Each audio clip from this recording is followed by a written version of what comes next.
안녕하십니까, 김벤치입니다.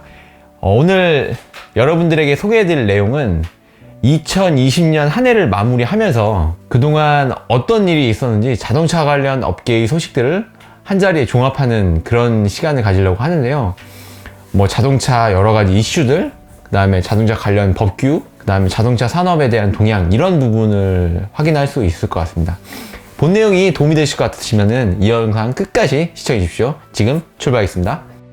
한 5가지 정도로 분류를 해봤어요. 첫 번째는 자동차 트렌드입니다. 가장 큰 게 타박, 캠핑, 이런 내용들인데요. 지금은 좀 이제 코로나가 좀 2.5단계로 상당히 격상돼서 캠핑 가는 것도 사실 무리가 있지만 캠핑 수요가 되게 많았다고 합니다. 그리고 캠핑카 관련해서도 승합차가 아니어도 차량 개조만 한다면 승인을 맡아서 허가가 되면 캠핑카로 인정을 받는 거였어요. 그런 법규가 이번에 새로 생긴 거죠. 튜닝 산업 활성을 위해서 이런 부분이 변경이 된 것 같습니다. 이제 캠핑카하고 더불어 차박도 열풍이 되었던 거죠. 또 하나는 전기차의 호황기 시작을 알리는 거라고 보면 되겠습니다. 뭐냐면 테슬라가 수입 전기차의 약 80% 정도를 차지한다고 해요. 지금 뭐 테슬라 주가 엄청 오르고 있잖아요. 올해 2021년에는 그만큼 전기차의 시대가 될 것 같고, 올해 현대기아 자동차 그룹에서도 상당히 많은 전기차가 출시 예정에 있습니다. 기대가 됩니다.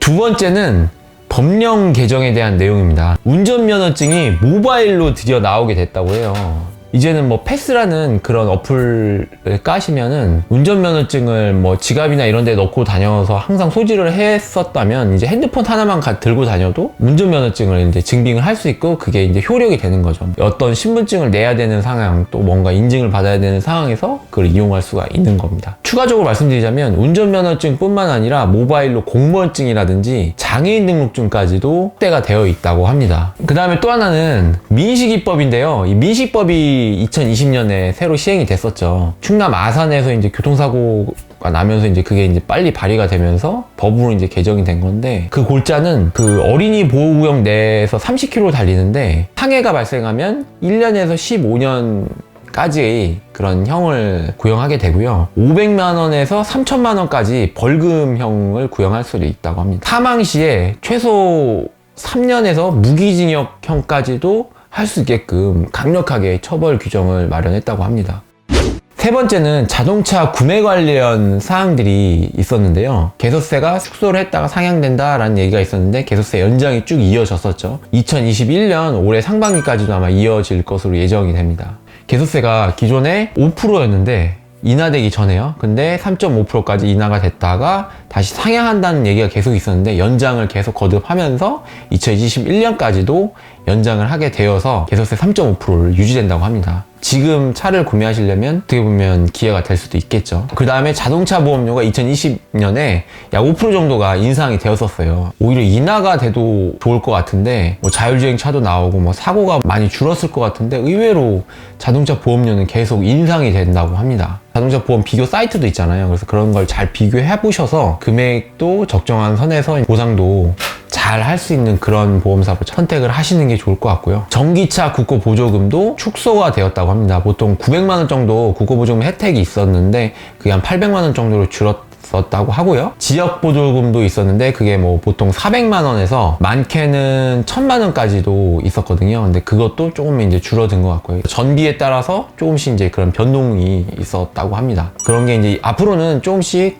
전기차가 많이 보급되면서 많이 줄 거라고 생각 들고요. 배터리 가격도 낮아지기 때문에 전체적인 차량 가격이 낮아지면서 그거하고 국고보조금이 낮아지고 하면서 어느 정도는 좀 보합세를 유지하지 않을까. 전체적으로 좀 차량 가격이 낮아졌으면 좋겠어요. 다음으로는 전기차 충전 요금이 2020년 7월부터 상향이 되었는데요. 원래는 2020년 초에 조금 인상을 한다고 했다가 6월 달까지 연장을 해서 7월부터는 상향이 되었는데 킬로와트당 170원에서 250원 정도로 47% 정도 상향이 되었고, 전비 7km 기준으로 한다면 뭐 100km당 한 3,000원에서 한 5,000원으로 고속도로 공용 전기 충전기 기준으로, 그다음 아파트 같은 경우는 뭐 한 100km당 2,000원에서 4,000원 정도로 좀 오른 것 같아요. 이거는 그냥 대략적인 그냥 계산 제가 해본 거라 좀 정확한 수치는 아니에요. 그러니까 기존 대비 한 40% 대부분 인상이 되었고, 100km당 보통 한 디젤 같은 경우는 한 10,000원 정도 연료비가 들어가잖아요. 하잖아요. 100km당 5,000원? 뭐 한 4,000원 정도로 인상이 된 거니까 거의 한 2분의 1 그 정도 수준으로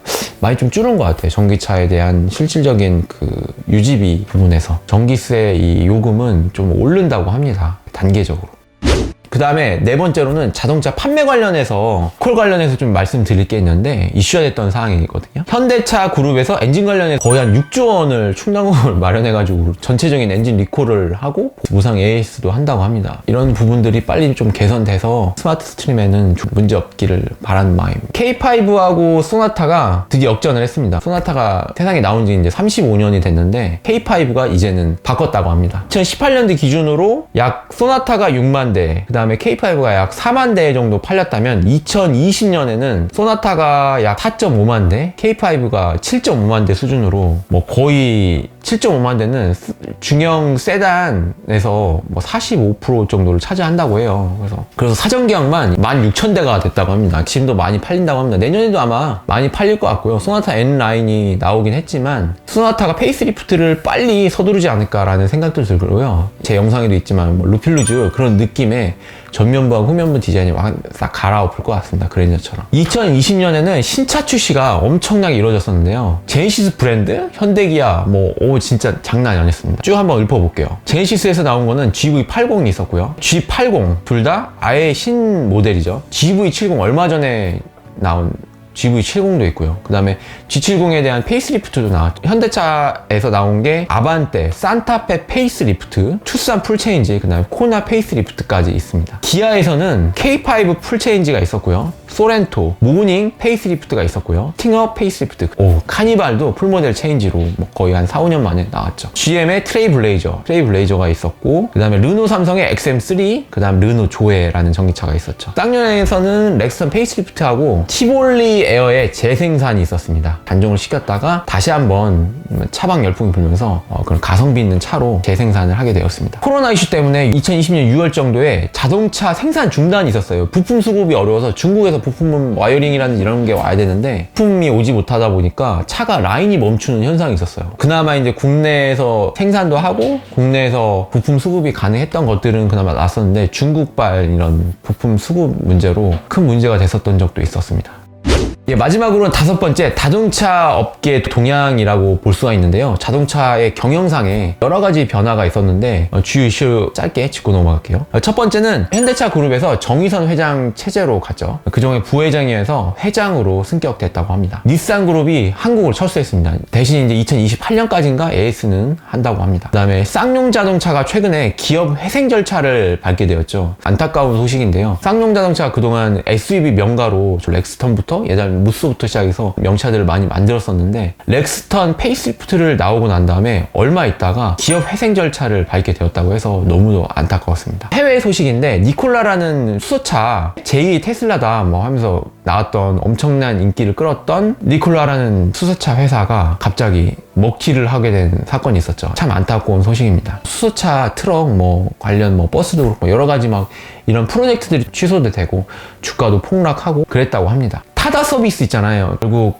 타다 서비스는 이제 역사의 뒤안길로 넘어가게 되었습니다. 카니발이 중고차로 나오게 되었죠. 공유 플랫폼이라는 이런 걸 통해서 나왔는데 그게 이제 상생의 그런 연결고리를 잘 풀지 못해서 현대라든지 기아차 그룹에서 차 구매 프로그램이 있죠. 렌트를 하는데 차를 돌려서 이 차도 타보고 저 차도 타보고 이렇게 구매 프로그램들 라든지 이런 공유 플랫폼을 많이 만들고 있고 미국에는 구글에서 무인 택시라는 거를 상용화를 했죠. 그런 것처럼 이제 공유 플랫폼이 이제 무인 자동차하고 연관되면서 앞으로는 많이 나올 것 같은데 이런 부분도 상당히 우리나라에 기대가 되고요. 우리나라에 도입이 된다면. 그리고 마지막으로 현대차에서 중고차 시장에 진출을 한다고 합니다. 내수 시장이 전체 매출이 조금씩 줄고 있기 때문에 인구가 느는 것도 아니고 신차가 타려면 인구가 전체로 늘어나야 되는데 그런 거 아닌 이상 결국 중고차 시장에 진출을 공식적으로 선언을 하게 됩니다. 2019년인가요? 중고차 매매업이 생계형 적합 업종의 부적합으로 의결이 되면서 대기업도 진출을 할 수 있게끔 이렇게 좀 개정이 됐다고 해요. 그러면서 이제 많은 변화가 있었고 결국 현대기아차에서 중고차 신출을 선언하게 됩니다. 여러 가지 시스템적으로는 좋아질 수는 있는데 가격적으로 또 올라갈 수도 있고 장단점이 있을 것 같아서 지켜봐야 될 것 같습니다. 이상으로